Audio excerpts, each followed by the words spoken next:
পঞ্চায়েতের ঠিকাদারদের দুর্নীতি ধরলেন খোদ পঞ্চায়েত প্রধান। নকল ক্রেডেন্সিয়াল সার্টিফিকেট জমা করে টেন্ডার জমা দিলেন পঞ্চায়েত সদস্যর ভাই। একবার নয় দুবার নকল ক্রেডেন্সিয়াল সার্টিফিকেট জমা দেওয়ার অভিযোগ। আর এই দুর্নীতি জেরে সাধারণ মানুষ পরিষেবা থেকে বঞ্চিত। দুর্নীতি সামনে আসতেই পঞ্চায়েত সদস্য ও তার ভাই এলাকা ছাড়া। ডোমজুর বিধানসভার অন্তর্গত বেগরি গ্রাম পঞ্চায়েতের তরফে বিধায়ক তহবিলে রাস্তার লাইট লাগানোর কাজ শুরু হয়। সেখানেই ঘোষ এন্টারপ্রাইজ কোম্পানির নামে টেন্ডার জমা করা হয়। তখনই সেই কোম্পানির মালিক সুভাষ ঘোষ কিন্তু তার জমা দেওয়া ক্রেডেন্সিয়াল সার্টিফিকেট নকল বলে দাবি করে জেলা পরিষদের কাছে অভিযোগ জমা করেন বেগরি পঞ্চায়েতের প্রধান দেবাশিস ঘোষ। জেলা পরিষদ থেকে সার্টিফিকেট নকল বলে জানানো হয় প্রধানকে। এই ঘটনার সামনে আসে অভিযুক্ত সুভাষ ঘোষের পঞ্চায়েতের ঠিকাদার হিসেবে তার লাইসেন্স বাতিল করা হয়েছে। পুরো ঘটনা জেলা পরিষদকে জানানো হয়েছে। জেলা পরিষদের তরফে আইনি ব্যবস্থা নেওয়ার আবেদন জানানো হয়েছে বেগরি পঞ্চায়েতের তরফ থেকে। শুনেছি, তবে এদের দুর্নীতি ছাড়া এত ওতপ্রোতভাবে এরা জড়িত, এদের কেউ সঠিক কাজ করছে বলে আমার মনে হয় না। কারণ এরা দুর্নীতিই করবে। অতএব এ নিয়ে অত পাবলিককে মাথা ঘামার যে পাবলিক জেনে গেছে যে কোনো কাজ পাস হওয়া মানে এ দুর্নীতি হবে। এদের তৃণমূলের দুর্নীতি হবেই। দুর্নীতি আর তৃণমূল সমর্থক শব্দ। এখন লাইটটা তাহলে তো হলো না, লাইট হয়নি, কিছু করার নেই। রাস্তায় যেখানে খারাপ আর সেখানে লাইট দেখি হবে। রাস্তায় তো জল সব জায়গায়, খানাখন্দে ভরা, সেখানে লাইটের কি করবে? আর মানুষ কী বা করতে পারে?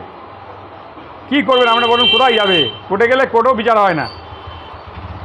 লাইটটা হলে তো ভালো হতো, রাস্তা যাতায়াত অবশ্যই ভালো হতো, কিন্তু কিছু করার তো নেই। আমরা সাধারণ মানুষ কী করব? এটাই বলছি। কি করেছিলেন, কি বলবেন? এই ব্যাপারটা আমার নলেজের বাইরে সম্পূর্ণ। আমি তো দিয়েছিলাম পার্বতীপুর গ্রাম পঞ্চায়েতের একটা সার্টিফিকেট, এবং সেটার কপি আমার কাছে আছে, অরিজিনালের কপি, এবং তাতে প্রধানের সিগনেচার, অরিজিনাল সিগনেচার পর্যন্ত আছে। যদি সেটা জাল মনে হয় সেটাকে ভেরিফিকেশান করে দেখা হোক প্রধানের সিগনেচারটা অরিজিনাল কি জাল। আর সার্টিফিকেট কপিটা পঞ্চায়েতের মাধ্যমে কিভাবে পরিবর্তন হয়ে গেছে এটা আমার নলেজের বাইরে সম্পূর্ণ। আমি তো কোনো অন্য জায়গার সার্টিফিকেট ইউজই করিনি। আমি তো পার্বতীপুর গ্রাম পঞ্চায়েতের সার্টিফিকেট দিয়েছিলাম, কিন্তু বর্তমানে আমি দেখছি অন্য দেখানো হচ্ছে। সেটা কিভাবে এলো, কি করে এলো, সেটা তো পঞ্চায়েত অথরিটি বলতে পারবে। এটা আমার এখতিয়ারের বাইরে সম্পূর্ণ। এটা লাইটের ছিল, সোলার লাইটের ছিল। কটা লাইটের ছিল? এটা ছিল 49,000 টাকা করে দুটো করে, একটা এনআইটিতে ছিল, দুটো এনআইটি ছিল। এটা কি এমএলএ কোটা ছিল? এটা এমএলএ করার কাজ ছিল।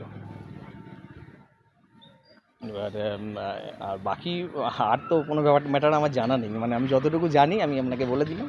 আমি তার কপি অবধি দেখাতে পারি আপনাকে, অরিজিনাল কপি আমি সাবমিট করে দিচ্ছি যে অরিজিনাল কপিটা আমার কাছে আছে। এবং এখানে কিছু সমস্যা আছে, সেই সমস্যাজনিত হয়তো সেটার ফাঁদি আমাকে ফেলানোর চেষ্টা করা হচ্ছে। প্রধানকে কিছু বলেছিলেন?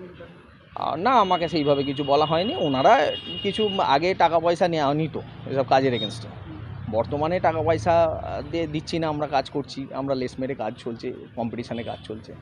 এখন ওনাদের হয়তো টাকা পয়সার ডিম্যান্ড পড়ছে, সেটা আমাদের থেকে চাওয়া হচ্ছে, কিন্তু আমরা যেহেতু লেস মারছি টাকা দিতে আমরা নারাজ।